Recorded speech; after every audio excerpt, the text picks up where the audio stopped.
Penyokong pembangkang amnesia ke? Nampaknya penyakit amnesia atau hilang ingatan penyokong pembangkang khususnya PAS semakin hari semakin parah. Menteri Komunikasi dan Digital Ahmad Fahmi Fadzil menyifatkan sikap sesetengah pihak yang cuba membangkitkan provokasi mengenai filem Mentega Terbang sebagai hipokrit.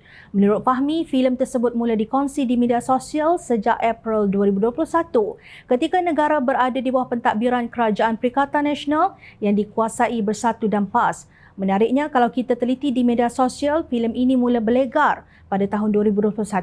Siapa mentadbir negara waktu itu? Kenapa tiada apa-apa tindakan pada waktu itu? Mana pasukan mereka yang buat laporan sekarang ini? Waktu itu mereka di mana? Kenapa tak teliti? Cuma kita tidak boleh hipokrit dalam hal ini. Ini bukan filem baharu tetapi sekarang ini cuba diapi-apikan dan cuba diambil kesempatan sesetengah pihak. Kata Ketua Penerangan Keadilan itu lapor suara keadilan. Bukan isu Mentega Terbang sahaja, walaupun hilang ingatan. Konsert Blackpink dipromosi era Perikatan Nasional tetapi hari ini penyokong PAS menyindir Malaysia Madani. Walaupun dilihat cuba mempolitikkan konsert Blackpink yang berlangsung di Stadium Bukit Jalil, Kuala Lumpur baru-baru ini, walaupun promosi bagi persembahan artis Korea itu berlaku ketika Perikatan Nasional masih berkuasa.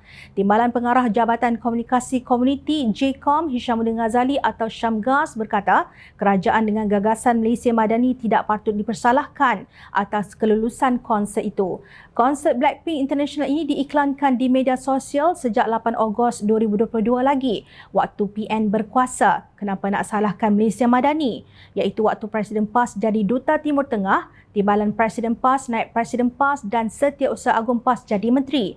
Malah Menteri dan Timbalan Menteri Agama juga dari PAS, katanya dalam satu kenyataan. Beliau juga menyelar sikap penyokong PAS yang hanya pandai bercakap.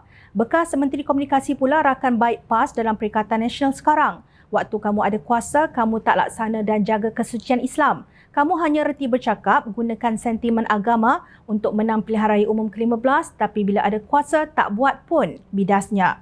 Hishamuddin turut membangkitkan pada waktu PAS dan Bersatu berkuasa, cabutan khas nombor ekor telah dinaikkan daripada 8 kali kepada 22 kali setahun.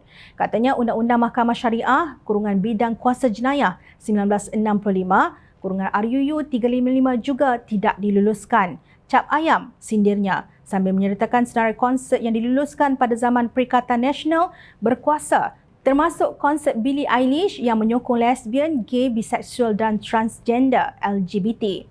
Jom Channel menasihatkan para walaun supaya jangan biasa jadi hipokrit pura-pura mengalami amnesia. Takut apabila ditahan di bawah Akta Hasutan 1948 kerana mengeluarkan kenyataan provokasi yang boleh menyebabkan kegentaran awam dan keselamatan negara. Penyakit itu benar-benar menyerang kalian.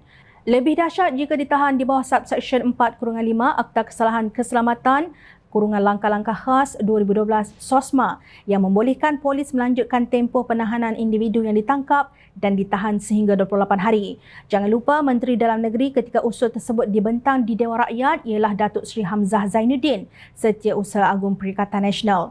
Pemimpin parti kalian pun beramai-ramai menyokong akta itu. Justru jangan selalu sangat amnesia, ia tidak baik untuk kesihatan politik.